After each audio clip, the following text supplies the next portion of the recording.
கோயிலுக்கு போய் முருகனை கும்பிட்டேன்னா மனசுக்காக நிம்மதியா இருக்கு. இன்னைக்கு தைப்பூசம்ல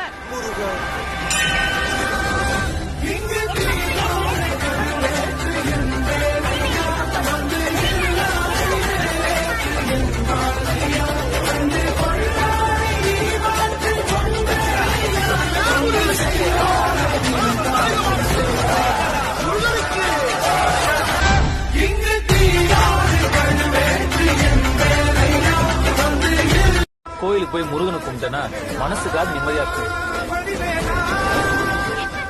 இன்னைக்கு தைப்பூசம்ல